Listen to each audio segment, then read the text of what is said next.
For those of you I've not met yet, my name is Chris Ship, and it's my privilege to serve as the Dean of the Faculty of Applied Science and Engineering here at the University of Toronto.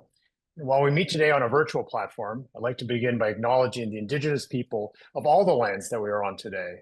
We do this to reaffirm our commitment and responsibility to improving relationships between nations and to improving our own understanding of local Indigenous peoples and their cultures. Please join me in a moment of reflection to acknowledge the land on which you are operating. I'm calling from Toronto. I'd like to acknowledge the land on which the University of Toronto operates. For thousands of years, it has been the traditional land of the Huron-Wendat, the Seneca, and the Mississaugas of the Credit. And today, this meeting place is still the home to many Indigenous peoples from across Turtle Island, and we are grateful to have the opportunity to work on this land. I am very pleased to welcome you to another edition of our Disruptors Dilemmas seminar series. I'm always, as many know, super energized by the opportunity to talk about relevant issues at the intersection between technology and society, and to connect in particular with our colleagues from other disciplines. And today, I'd like to thank our partner faculties, Faculty of Arts and Science, the Rotman School of Management, and the School of the Environment for their collaboration on this really exciting event. We've come together from across U of T, Toronto, and beyond to discuss the future of infrastructure. As many of you know, creating sustainable and thriving global communities is one of the four pillars of our Defy Gravity campaign. And good city building is key to our physical, social, and economic well-being.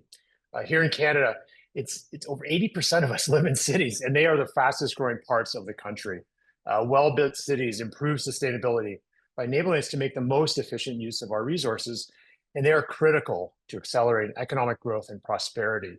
And as engineers, we have lots of experience in designing infrastructure, buildings, water and sewer systems, electrical grids, public transit. But it's also critically important, as we all know, that we understand not just the technical parts, but also the social, ethical, and cultural factors, which really come to impact sort of where these systems are built, who gets to use them, in particular, how they're used. U of T is a leader across all of these aspects.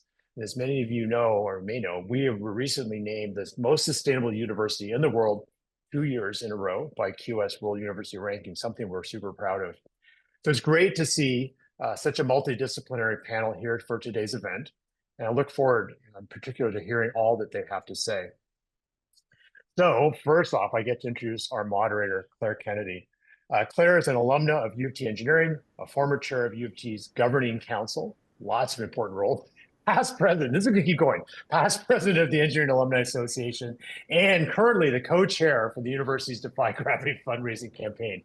Absolutely nothing else to do, Claire. Just keep adding more and more things for your job. Claire is helping to lead an amazing coalition of volunteers devoted to inspiring the highest level of support for advancing U of T's excellence and aspiration. By your participation today, you've brought us closer to our goal of 1 million engagements with our alumni. That's not 1 million coffees with Chris, but that is another goal by simply being here today. So once again, thank you for your participation. Many of you also know that Claire, among her other roles, has played a key role in creating this particular lecture series, originally called Biz School, now called Disruptors and Dilemmas, an excellent new name, or current name. So on behalf of everyone here, I'd like to acknowledge your determination and hard work. Thank you, Claire. I'd like to thank our sponsors, TD Insurance and Manulife, for making today's event possible. And so with that, I'll turn things over to Claire to introduce the panel. Claire, over to you. Thank you, Chris, for that warm welcome and introduction. And thank you to you and the faculty for continuing to host our popular Disruptors and Dilemmas series, where we have interesting conversations on important multidimensional problems, leveraging off the multidisciplinary teaching and research right here at U of T. Thank you to you, our audience, our returning Disruptors and Dilemmas veterans, and those who are new to our series. Welcome. And thank you in advance to our 4 panelists today for what I know will be a super interesting and engaging conversation. I will say just a few words of introduction. We could spend all morning talking about their fantastic CVs, and you have their bios in your materials. But I'm very pleased to have with us today Sarah Bertola, a double Rotman grad and now Director of Energy Evolution at Enwave. David Baroto, engineering grad, who was recently promoted to CEO of Engineers Without Borders. Wonderful to have you here, David. Thank you. Marianne Hatsopoulou, who holds a Tier 1 Canada Research Chair in Transportation, Decarbonization, and Air Quality, and is the Chair of Civil and Mineral Engineering at U of T. And Professor John Robinson, Professor at the Munk School of Public Policy and Global Affairs, and at the School of the Environment, and the U of T Presidential Advisor on Sustainability. So just a fantastic lineup. And speaking of great lineups, we've got a lot of questions already for this panel. Thank you to those of you who submitted questions in advance from the audience. Audience members, you can add questions in as we go. I can't promise to get to all of them because we've got a lot and we've got a lot of participants, but we want to make this a really engaging conversation. If you have a question, please make sure you use the Q&A function and not the chat. If you put your question in the chat, unfortunately, I will not be able to see it during the panel. So let's get started. Our theme today is building up infrastructure for good. And I want to come to each of our panelists. I think I'm going to go in alphabetical order. So that's going to be starting with you, Sarah. How do you interpret this theme, building up infrastructure for good? And what is the key thing, in your opinion, standing in the way, our collective way of achieving this? Thanks, Claire.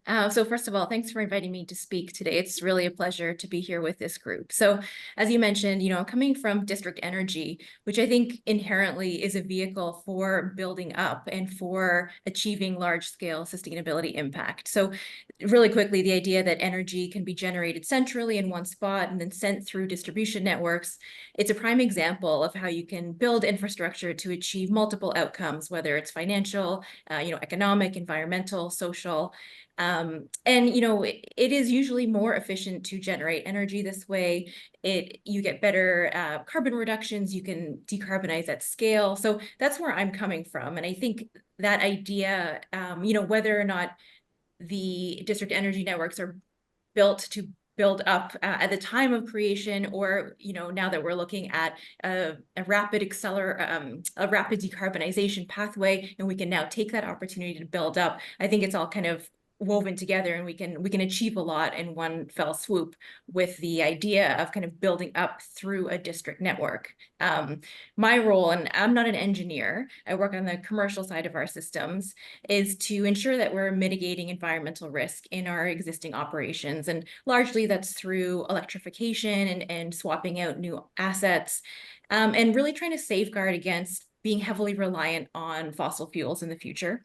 And so I think a big challenge today, especially from a district scale, is that size and scale of those operations. So a lot of capital required, a lot of siting challenges, a lot of, operational challenges and who's going to run the system, challenges in understanding demand versus supply. But I think if I were to select one of the biggest challenges that I see to kind of building up in this space, it's pacing of growing systems and meeting demand that's out there. Because these are such big projects, it takes a lot of work and a lot of effort, a lot of dollars, and we've got to be able to meet the market where it's at, so that we're not outpacing or going too slow for what our communities need. Right. It's a balance, and that scale is sort of that scale issue is double-sided. It's both an opportunity, as you say, centralization, as well as a challenge in terms of amassing capital and all the resources that are necessary to build at scale. Great. Well, we'll have a lot of opportunity to come back and talk a little bit more about district heating and cooling, but I want to go to David. Talk to us about what the theme means to you and what a key challenge or barrier is. Yeah, and equally very grateful to be a part of this panel, a part of this discussion. Infrastructure is something I'm very passionate about, infrastructure for good as well. And when I think about it, it's, infrastructure for good is not just about how you build your infrastructure. And I think we talk a lot about that, to do it in a low carbon way, in an environmentally friendly way, and in a way that engages the communities around you. But for me and for Engineers Without Borders Canada, it's about who we're building that infrastructure for, making sure that folks who don't have access to infrastructure and the services that it provides are able to get access to those services. Underserved and marginalized communities that are in greater need even of some of this infrastructure. And we look at it locally. Our student chapters at U of T and across the country are looking at how can they use infrastructure and technology to address problems in their communities. But when you think about it globally and where we operate across the continent of Africa, there are millions and billions of people who lack access to basic infrastructure, be it water, energy, electricity, or internet, you name it. And when we talk about challenge, I think, the issue of scale is still there, but from a different way in terms of the scale of need and untapped need. And the number that's thrown around for the global infrastructure financing gap between now and 2030s, you can get 1.5 trillion, you can get 2 trillion, 3 trillion, but that's the scale of financing that's needed. And when you talk about getting to underserved communities, there isn't a market there for people to pay for these services because they're living in poverty or maybe just don't have the income.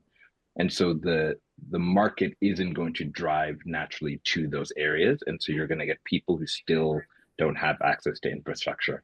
And so the challenge for me is, how do you create mechanisms to catalyze investment in infrastructure in places where that investment won't go, so that the people who need that infrastructure the most can get it? Yeah, great insights, great questions, and we'll circle back to those. I think you've highlighted, David, that David, that our question was chosen intentionally. Building up has multiple dimensions, not just the physical dimension, but the notion of really supporting communities and taking the necessary infrastructure to where people are, so that we can build that sense of community. And then you point out that the market can't solve all of this, and so we need to think about other mechanisms for that. And I'm sure we'll have a conversation around that. Marianne, let me go to you on today's theme. Hi, thank you. Actually, I want to echo the previous two speakers and I'm going to say sustainable infrastructure is a wicked hard problem, and specifically because it entails multiple dimensions, right? It's not about the way to get there. An energy efficient building is not a sustainable building, not if it has 3-story parking garage and everyone who lives there actually drives everywhere, right? So there's multiple dimensions, and there's also some of these dimensions are at odds, and that's the big challenge, right? Looking at a socially disadvantaged community and saying, we need transit there because there are people there who are mobility poor. Maybe from an infrastructure point of view, from an economic point of view, that's not the best way to deploy our few electric buses, right? But then what do we value more? And so it's this idea of there's this really complex system. We're trying to make decisions that are not going to maximize every single dimension. And on every single one of these projects, we're going to decide what do we value the most and which dimension of sustainability we're willing to maximize, and how do we achieve win-win solutions, right? And that's not easy. Yeah. Yeah. But as you say, Marianne, there are trade-offs, and I think we need to be clear-eyed about those, which is why it's great to have you, John, with a strong policy and sustainability background. Talk to us about today's theme. Thanks, Claire. I wanted to say something fairly consistent with David's point, I think, which is that I'd like to focus on social infrastructure, based largely on our work in the Kingston, Galloway, Orton Park neighborhood of Scarborough, working with residents and groups in that community. I think the biggest challenge to achieving sustainable infrastructure is that we need to change the way we work as academics, and cities need to change the way they engage with their residents, and learn how to develop and apply approaches to engagement based on, at least on the academic side, what we call transdisciplinary knowledge co-production approaches. As researchers, we're used to treating the world as a source of data for us. We decide on the research questions, we decide on the methods, we interpret the results, and we publish them in journals whose reputation is inversely proportional to their readership. That's the process of doing research. And it's not very engaging.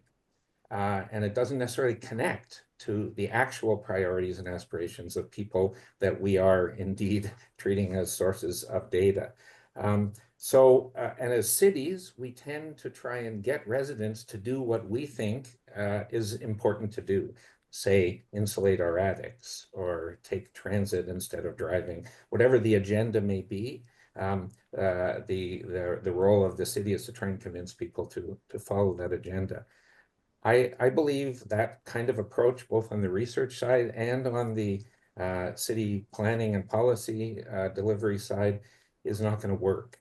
If we're going to achieve the goals that the City of Toronto, for example, has formally approved in their climate strategy, Transform TO, the net zero strategy, we will need an unprecedented, historically unprecedented level of political support and behavioral engagement.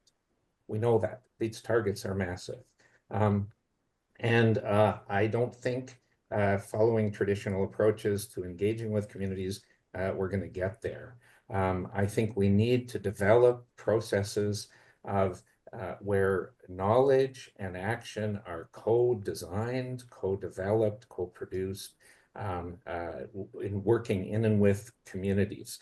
And I think there's at least 3 kind of lessons from attempts to try and figure out what that actually means and change the way we work in the world. We need to spend a lot more time on the process of engagement, building trust. You can only move at the speed of trust, basically. And that isn't always a fast speed, depending on your background and the history of relationships there have been in the past. So the time needs to be spent developing governance principles, developing partnership principle, theories of change, and so on. This is all before the research gets started. And that time has to be put in. Secondly, I think you have to actually fund partners if you're asking them to engage actively in processes that are going to result in research outcomes. They need to be funded to do that. And third, I think the work has to identify and respect the pre-existing goals and values and aspirations of the partners and the partner organizations. And those goals and aspirations need to be built in to the research process itself. So I think this calls for a different approach to research. Not all research has to be this way. There's lots of room. We're not asking the medieval philosophers and the high energy physicists to go out in the community and do knowledge co-production. But if we're doing sustainability, this is about people's lives and the future of their lives. We need to engage in much more active ways, I believe. Great, lots to unpack there, and I promise to circle back on some of those pieces. I'm going to come to each of you with a question, and then we'll go to some group questions. And thank you to the audience. I see some questions that are coming in through the Q&A, and of course we have a wealth of questions that were already provided. But Marianne, let me go to you on sustainable infrastructure. I think we all have intuitively an idea about what this means, perhaps low energy, low carbon, but help us understand the sort of multiple dimensions of sustainable infrastructure and how that connects into today's urban planning. Yeah, I mean, that ties into a lot of what John's been talking about as well. I mean, yes, it's infrastructure that maximizes our climate targets, right? But GHG reduction, that's not sustainability on its own, right? I mean, we're talking about maximizing benefits for societal benefits, quality of life, healthy aging, equity, providing better service to equity deserving communities. So there are multiple dimensions, right, to sustainability. Climate greenhouse gases is one of them, but a lot of societal dimensions.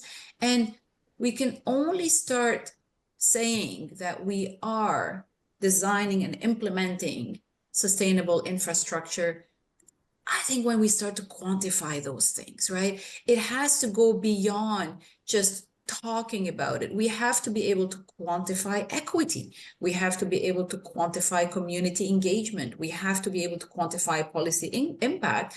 And we have to start putting a dollar value. And I know a lot of us academics have a really hard, have a hard time putting dollars on externalities. And we have all of these issues with, should we quantify our quality benefits or not? But I think unless we start quantifying all these intangibles, putting a dollar value, That's key to be able to get to decision makers. I talk to a lot of transit agencies and I say, you want a big billions? Put dollar value on air quality because it affects health, right?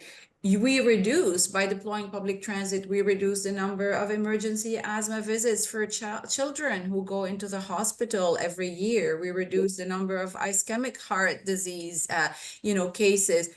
We pay for those, right, as taxpayers. And once you start putting a dollar value on health, and we start acknowledging that shaping the built environment and infrastructure actually has a direct link to our quality of life and our health, that's when we really actually can start valuing sustainable infrastructure projects. And that's when policymakers can really start gauging, right, the investment that they put in these kind of policies.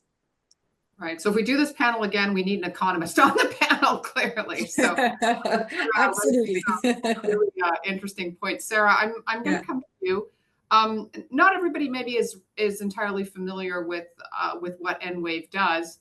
District heating that I think has been around for decades, super interesting, and a deep lake water cooling right in the heart of Toronto, serving our hospital corridor right up University Avenue. Talk to us a little bit about that and the role this is playing in this question of sustainable communities. Sure. Yeah, deep lake water cooling is definitely an engineering marvel in Toronto. And like you said, Claire, I think a lot of people, even in buildings that are served by that infrastructure, may not even realize it. So very quickly, because I know this isn't a panel on district heating and cooling, but the idea that we're serving cooling and chilled water cooling to 120 or so odd buildings right downtown, everything from critical infrastructure like the hospitals on University Avenue, data centers, multi-unit residential, commercial, et cetera, by harnessing the energy from the cold water at the bottom of the lake and bringing that through pipes, through shared infrastructure with the City of Toronto and Toronto Water. It's sustainable, it's reliable, it's something that we're continuing to grow as we see more demand for low carbon sustainable cooling.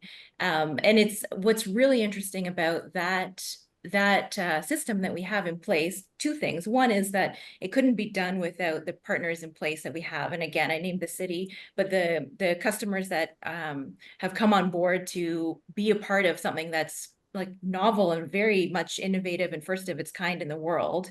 The other piece is that we can actually flip that. And what we're doing right now is using that waste heat that we take from cooling. So we take the heat out of that water to provide that air conditioning to buildings, basically.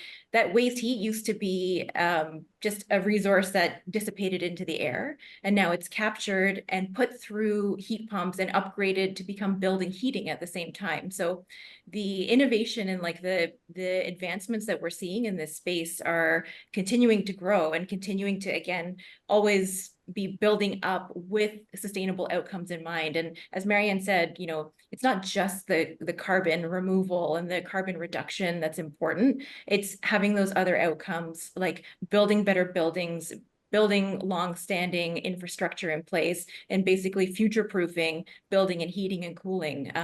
If you talk to some folks at IESO or Toronto Hydro or Enbridge, how we solve for building heating in a cold climate is a huge challenge that no one's really wrapped their head around. So this is actually a vehicle to help achieve some of that. Right, and in Toronto, that is heating obviously in the winter and cooling in summer. So there's two sides to that.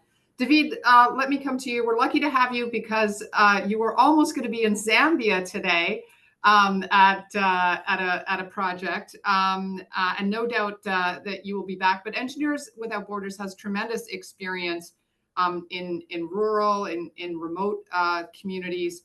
So talk to us about sustainable infrastructure in that context. It's important, and not just in an urban environment like we've been talking about right now. Yeah, 100%. And I can give two examples, one from kind of my current job and one from previously, around different models of getting infrastructure to rural communities. As you mentioned, I was supposed to be in Zambia today. My colleague Herbert is there now for the commissioning of a project that we've been working on for the past few months called Engineering Brighter Tomorrows, which is using solar to bring energy to a health center in rural Zambia, with the goal of improving access and quality of healthcare.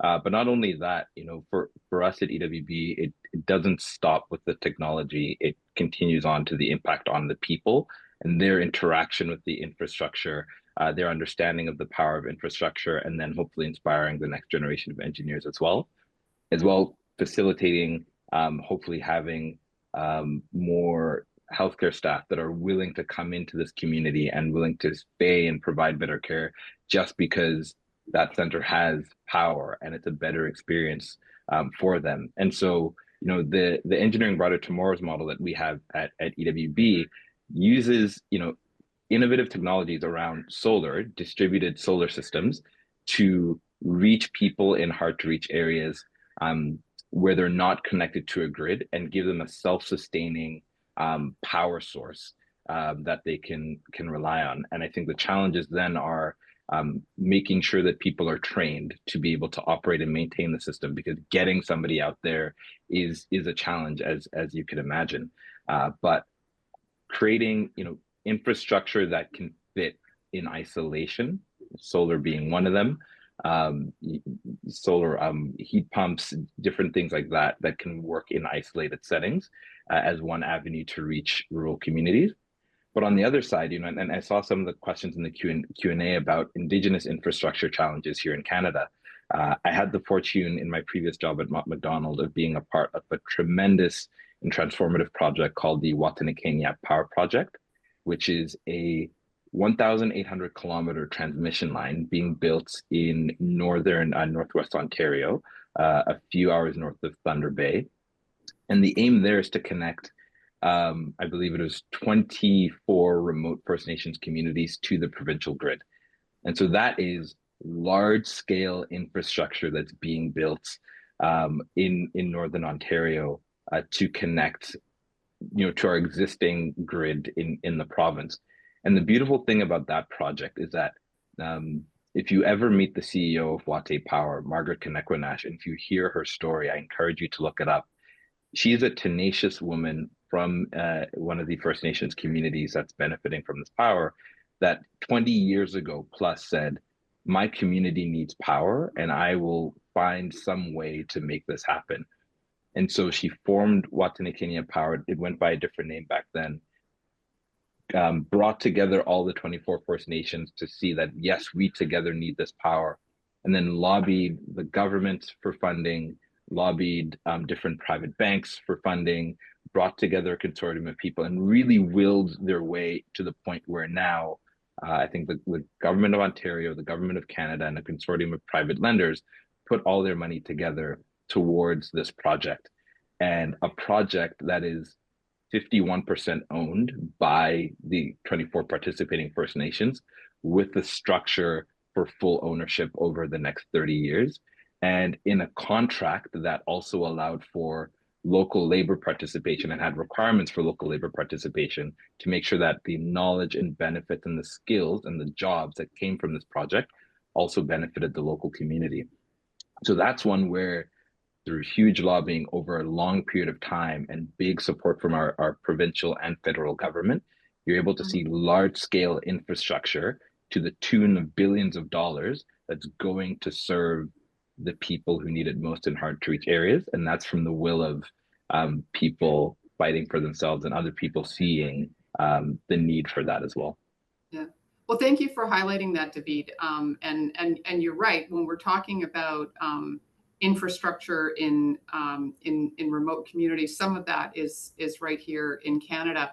But I think what you're highlighting with that project and the time it took and the number of stakeholders speaks to a question I want to go to John, you on, around, this role of gatekeepers and experts, because I think there is a role, planning, orderly planning, et cetera. But I think that there is a feeling, and it's not just not confined, I think, right now in Canada to a question of, power lines in Northern Ontario. I think there is a a sort of a feeling that we need to get better and smarter about building infrastructure at scale, and doing so across jurisdictions, be they First Nations jurisdictions, provincially, federally, kind of getting our act together. But what is the right balance from a policy perspective between the sort of, I'll call it sort of planners and regulators, and this idea of getting things done efficiently with input from, you know, non-expert community members? Talk to us about that.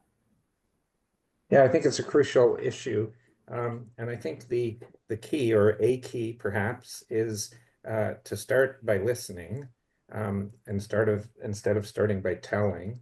And I think it is crucial to connect these agendas. And I'll give you an example. The Transform TO climate strategy of Toronto has targets that would require retrofitting every building in Toronto, 480,000 buildings, to something close to net zero by 2040, 37,000 a year to reach that target.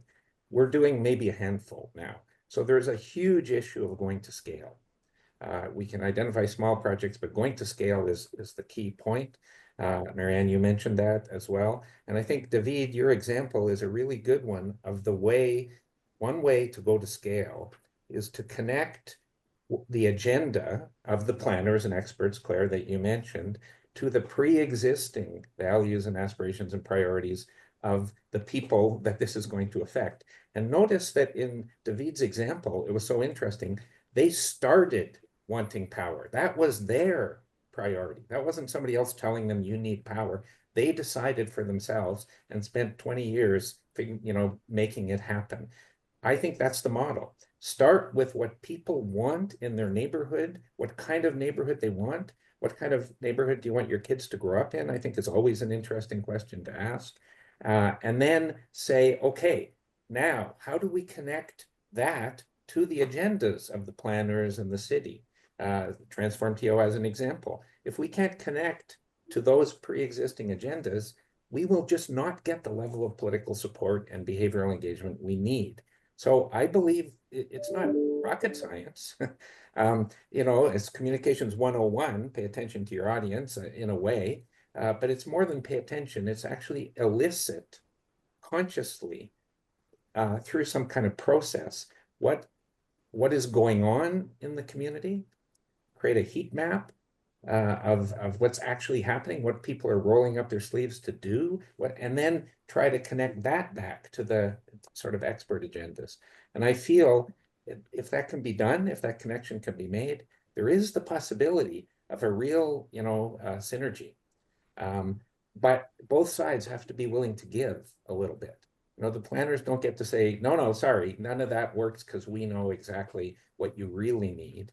What the world needs. There has to be an ability for what I said earlier, this kind of co-production or co-creation of the outcome so that it actually speaks to both sides. And of course, it's not just two sides.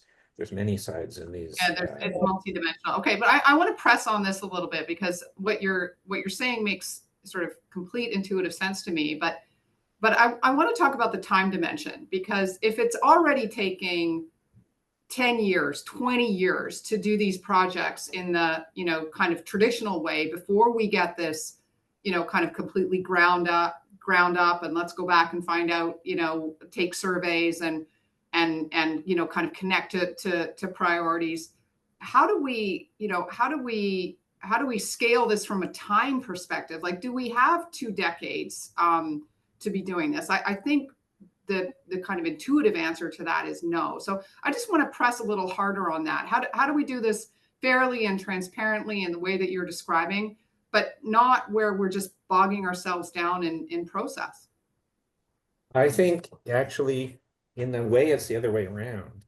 The usual way of proceeding is what creates the delays and the oppositions and the protests and the inability to reach agreement, is this kind of top-down planning process that tries to impose solutions on the world. I think things would be much faster if we went the other way around.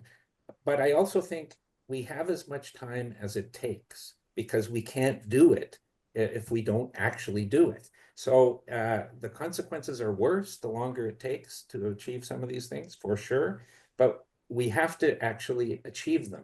And so if the way to achieve them is to move at the speed of trust, I believe we don't have a choice. And I also, as I just said, I think that still will be faster than moving at the speed of bludgeoning neighborhoods into trying to accept what they're told to do. Yeah, I think that makes sense. Marianne, you clearly want to come in on this conversation, so I want to bring you in. As long as we don't end up beholden to, sort of small numbers of very vocal sort of NIMBY. So, that's always something that can be double a project. But Marianne, come in on this question for us. No, I think you were asking the question about timescales, and all I was thinking, we are actually accelerating. When my experience of working with communities is that knowledge co-production is guaranteed to accelerate the pace from research, science to policy. Because we actually, when we work with communities, we understand their needs. I've worked with many communities. Most recent project was the Bathurst Key Neighborhood Association. And it was a project about Billy Bishop Airport, right? They came in, there's all sorts of issues associated with the community and the airport. And the first thing I said, I hope we're not doing this to shut down the airport. We need to listen to what Ports Toronto wants. We need to listen to what policymakers want. We need to start shaping that discussion, right? But you live there. If you smell it, it's there, right? If you smell it, it means that it's there, and it's teaching me a lot of things. And my experience in that project actually was that we got Toronto Public Health, we got planning, we got the airport, Ports Toronto sitting around the table, and they are actually implementing the recommendations of the project. I don't think there would be a world where, if as researchers, we were studying the impacts of regional airports in different cities and trying to actually transfer that knowledge to policy, that would have, made its way into changing regulations or operations. So sometimes I think there is an accelerated path. Okay, well that's interesting. That's hopeful. David, you're doing a lot of nodding. I want to bring you in on this question. Yeah, I think there's a lot of stuff that John has said that I think I really resonate with in terms of you need to have those processes in place. But I think there's something to be said around process for process sake. And I think Toronto in our infrastructure development is relatively notorious for that, which is why then things take long. And when you're doing it for process sake, the outcomes that you're driving for don't actually happen. And I think it's embodying values that we like to talk about at EWB of striving for humility, going in, knowing that you might be the expert, let's say, or the researcher, but being humble and asking the person what they need, embracing curiosity, going in saying that what new can I learn from this person, and then taking this process and saying that I believe in the value of what we're trying to do in engaging the community and not doing it as a checkbox exercise. When you approach it that way, I think the challenges that are typically associated with that type of process, often might go away because you're moving at the speed of trust. Right. Okay. Great contribution. Thank you for that, David. I want to pivot a little bit and go to career development. We've got a lot of young alumni, and we've got a lot of alumni with a few more years under their belts, but considering roles in sustainability. So I'm going to go to Sarah, and I want to come back to you, David. Just talk to us about how you got your start and how what role your education played in getting you to where you are today and the role that you're playing today.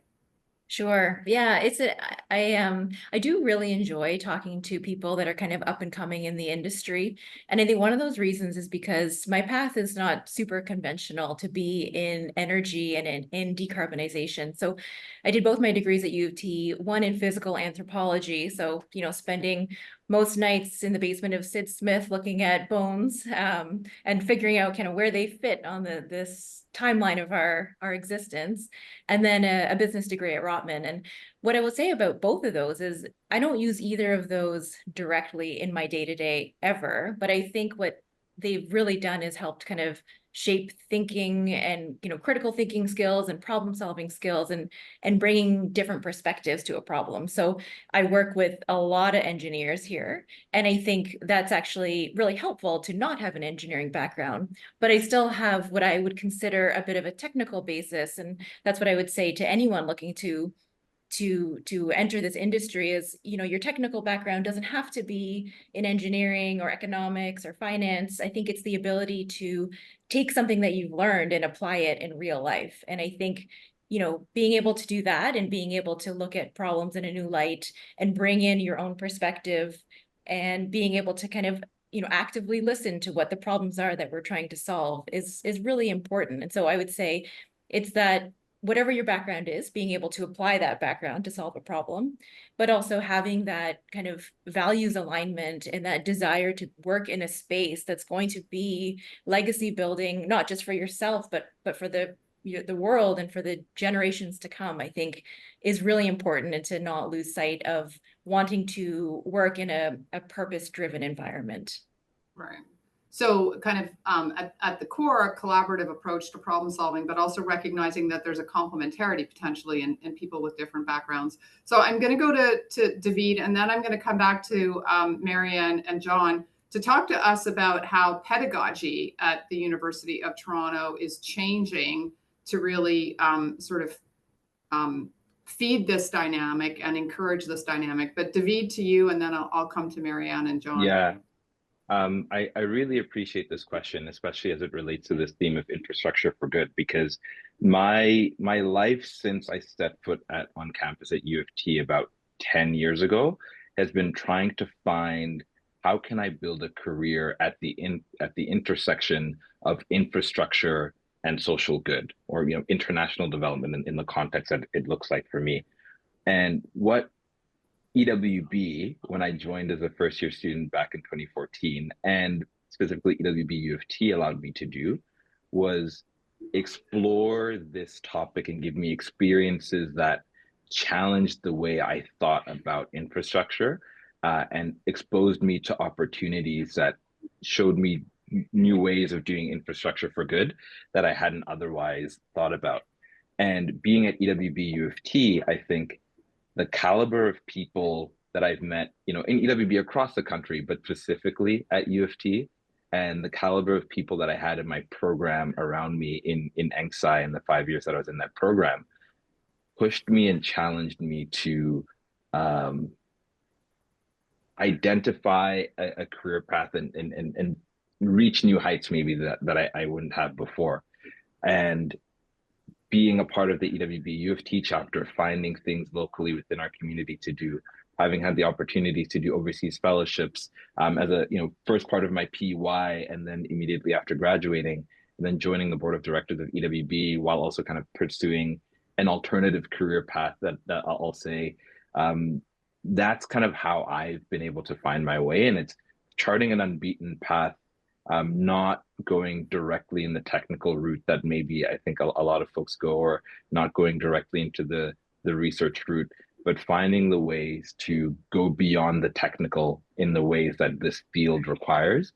And in many ways, I think finding the niche in bridging the technical and the non-technical, and being able to be that translator so that when you're going to the communities, you're able to understand those issues and then take it back to the engineers, the real technical engineers that say this is how this fits in this issue. And so, yeah, it's been a journey of one finding the opportunities and then building the skill sets, because it is a unique one when you're operating in this space. Cool. Let me come to Marianne. I'll go to you first, and then to John on transforming pedagogy for impact in the way that we're talking about today. Well, I think David and Sarah really summed it up very well. And that's one of the biggest strengths at U of T. We're big. We have many researchers. We've built an excellent reputation in sustainability, research, and education. And what we do really well is we we have our core programs, right? Our students are into our core programs. They're getting those fundamentals, but we're also providing all of these additional opportunities. One of my colleagues yesterday was referring to it as this buffet of minors and specializations and sub-specializations and clubs and experiential learning, which I'm sure John will talk about, right? All of these opportunities that allow our students to pick and choose so that they can actually find their own pathway, right, into different careers. We talk about engineering education all the time, and we're always wrestling, right? We're very self-critical. This is why today I say it's okay to actually say we're doing something right. But we're always wrestling with this idea is the U of T engineer or the U of T graduate necessarily someone who's going to get a job and be billable from day one? And the answer is no. And that's okay. That's not what we want, right? We are training people, and Sarah said it very nicely, who can engage in lifelong learning, who can actually learn new things and develop. And the reality is, and David, you've just described that, you know, the U of T graduate and any graduate is going to change career paths maybe 6 or 7 times, right, over their lifetime. And so the real benefits of this education is this lifelong learning, critical thinking, ability to learn independently and chart out your pathway and be armed with those skills. Great. Thanks, Marianne. Over to you, John. Yeah, I want to say just a word about, Marianne, you talked about pathways, about the U of T Pathways program that we have developed. And the idea was 4% of our undergraduates have sustainability as a minor. That means 96% don't. And we want to reach the 96% because we think sustainability is useful knowledge and orientation to have no matter what job you end up in. There is a sustainability dimension to that work. So we've created a 3-tier pathways program. Tier 1, any undergraduate at U of T, if they do certain co-curricular activities related to sustainability, they get the label Sustainability Citizen put on their co-curricular record. We have a Sustainability Scholar program, Tier 2, which is if you do a minor or a certificate in sustainability, not a major, a minor or a certificate in sustainability, you get the term Sustainability Scholar put on your actual transcript. And that now, I think it's 88% of undergraduates at U of T can now do a sustainability certificate or minor. And we want to expand that obviously to 100% of the students. And then the 3rd tier, which was under development because we had to get the first 2 established, is Sustainability Leader. And that's if you do both the Scholar and the Citizen and some capstone experience, you will be getting the designation Sustainability Leader. So that's the program. The big challenge we have is to get out to that 96%. Why would a medieval history student want to do a certificate in sustainability? Why would a biochemistry student want to do a certificate in sustainability or a minor? So there's a lot of work to be done to actually articulate with the programs of individual units, but we see this as a chance to reach widely and to make the case that no matter what your job is, it will be in the world and it will involve people. So inescapably, it has sustainability dimensions. Great, thank you. So I think that that pathways approach, almost kind of scalable. We've been talking about scale is super interesting. I want to kind of bring the conversation and bring it back into some sort of specific projects, because we've zoomed out and we've been talking about some of the broader challenges. I think the example, David, that you gave of the power project in Northern Ontario was really interesting, and I think it certainly helped me, and I expect it helped some of our audience members who are not as close like me, not as close to these issues, really kind of wrap their heads around what we're talking about. So I want to come to everybody and would invite you to provide an example of something that you've been working on. Sarah, in your case, it might be a little bit more about what Enwave is doing in Toronto, or what you see is going on in other urban centers around district heating and cooling, or kind of what's next on the agenda. David, you will have seen a lot in Engineers Without Borders, and Marianne, you spoke about the about the Billy Bishop project. I bet there are others in your role. And John, I know that you've got a front row seat at a number of sort of community projects. So just, and I know we don't have too much time. We're getting up to the top of the hour, but just help us, kind of come back down to earth, if I can say, on this building up question with something that is quite concrete, if you'll pardon the pun. And maybe I'm going to go to David first, if I can put you on the spot as the new CEO of Engineers Without Borders, and then I'll come to Marianne, John, and Sarah. Yeah, for sure. And I think this Engineering Brighter Tomorrows project that we have now, I think is the most concrete example that we have, where over the past, I'd say starting last summer, we identified Zambia and Malawi as the places that we wanted to look at, both for their solar potential.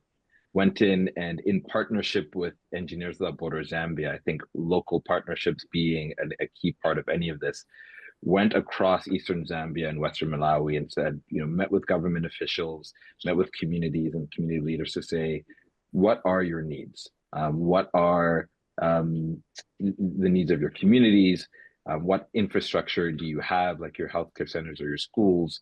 And what need do they have? And many of them came and said solar, but many of them also came and said, we also would require internet. We need better water systems. We need, X, Y, and Z.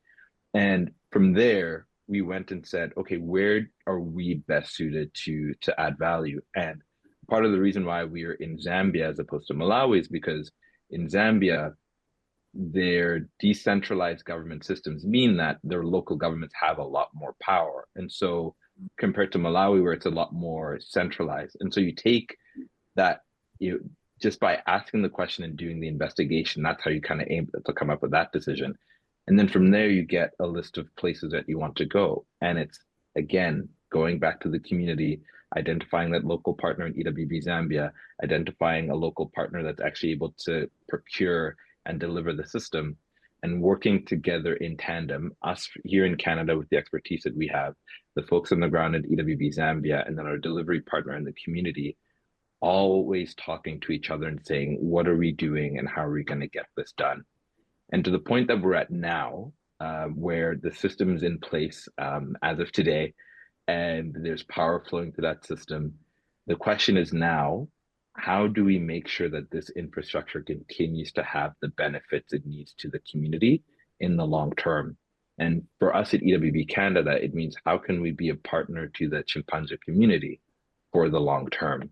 And one of the commitments that we've made is in the first year, we'll be covering the operating and maintenance costs, so that while the government has time to incorporate it in their local budgets, there's still that period of transition for things to be covered.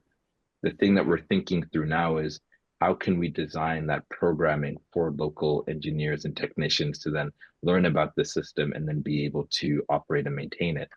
How can we then go to the schools and design programming to them, allow youth at a young age to see the solar system, understand at a basic level what it's doing and how it's able to provide electricity, to then inspire a curiosity in them to pursue an education in STEM? And for us, those are the tangible things that we're trying to do to make it not just about the infrastructure itself, but about the people who are benefiting from that infrastructure around it.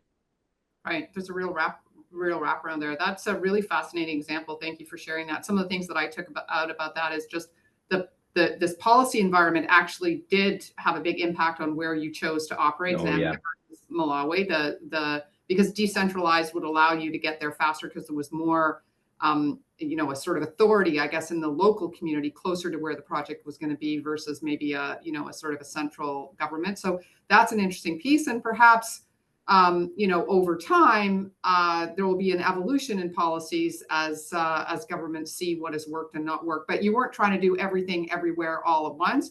And it wasn't a sort of drop it in and then leave, but in fact, sort of building an entire, ecosystem, framework, education, job opportunities around what is a project. So fabulous example. I'm going to come to Marianne for you on this question. Something kind of concrete for us. I mean, I've talked about the Bathurst Key Neighborhood Project, and I'm not going to dwell too much. This was a long project. This was a 3 to 4 year projects. We worked with the community. We worked with the airport. We quantified the impact. We proposed solutions. We are still there. We're still talking to them. But I really want to sort of stress because, when you look at the Canadian context, a big regional metropolitan area like Toronto, a mega region, the Quebec-Windsor corridor, right? I mean, we're talking mega regions. And the question that comes to me is always, when it comes to transportation, greenhouse gas emissions, like, really? Are these little projects, are they really going to move the needle? Don't we need like big coherent regional policy and regulation? And the answer is, we do, but actually, if we flip it around and instead of saying, let's implement this broad arching policy and see its impact overall, let's actually start carving out policy from the grassroots, we could come up with broad, high level policy that is actually more cohesive, more effective, that makes more sense. A lot of our issues are not about the sum or the total, it's the spatial distribution, right? It's the distribution across space, across communities. But it's a different way of thinking. I have a colleague in the States who coined the term anti-racial air quality modeling, right? Instead of saying, if we actually set new regulation on the emissions of all vehicles, how does that affect air quality for everyone? He says, let's actually look at the communities that are near, Amazon warehouses and exposed to disproportionate amounts of air quality and try and change things for them. How does that scale up? And the answer is that kind of looking at it, from the other end.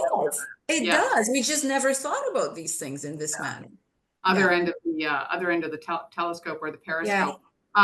We've got just about 5 minutes to the top of the hour. I want to come to John and Sarah on this question. I'm going to ask you to be brief because I want to do a quick closing speed round for each of you. And I'm going to ask you for one sort of key takeaway for our audience from today, which I'm going to give you like 15 seconds on. But John, over to you on something concrete, and then to Sarah, and then we'll do our speed round. And John, you're on mute. Sorry.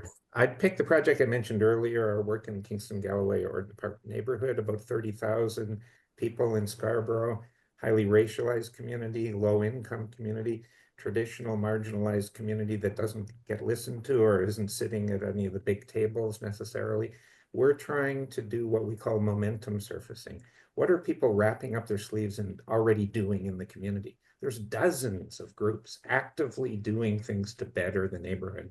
We're going to take that kind of heat map of what's going on in the neighborhood, and we're going to turn it into aspirations and pathways, integrated pictures of where this might take us from now till 2050 at the neighborhood scale. And then identify projects within those that are already ongoing in the community, but that would feed those pathways and figure out how to add value to that. And at that point, connect to climate action and sustainability. So after we've already gone through that process, and we're saying to the city, this is a 4-year pilot of a different way to engage your residents. So if we can show some value here, you might want to think about doing this much more broadly than just simply in the KGO neighborhood of Toronto. There are many groups all across the city actively working. You don't have to reinvent the wheel. You just have to connect to those. So similar to what Marianne was saying.